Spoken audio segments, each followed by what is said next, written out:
Numbers 30. And Moses spake unto the heads of the tribes concerning the children of Israel, saying, This is the thing which the Lord hath commanded. If a man vow a vow unto the Lord, or swear an oath to bind his soul with a bond, he shall not break his word. He shall do according to all that proceedeth out of his mouth. If a woman also vow a vow unto the Lord, and bind herself by a bond, being in her father's house in her youth, and her father hear her vow, and her bond wherewith she hath bound her soul, and her father shall hold his peace at her, then all her vows shall stand, and every bond wherewith she has bound her soul shall stand.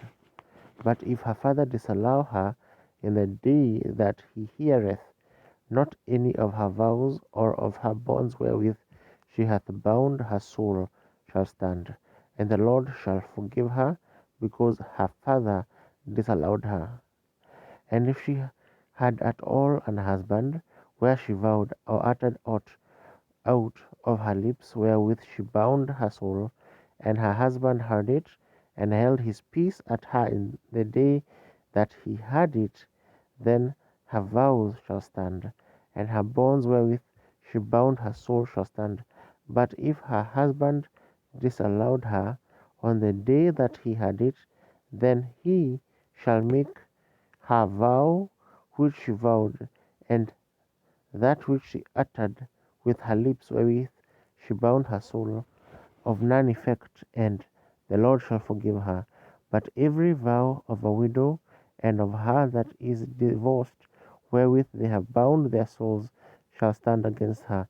And if she vowed in her husband's house, or bound her soul by a bond with an oath, and her husband had it, and held his peace at her, and disallowed her not, then all her vows shall stand, and every bond wherewith she bound her soul shall stand. But if her husband hath utterly made them void on the day he had them, then whatsoever proceedeth out of her lips concerning her vows, or concerning the bond of her soul, shall not stand. Her husband hath made them void, and the Lord shall forgive her.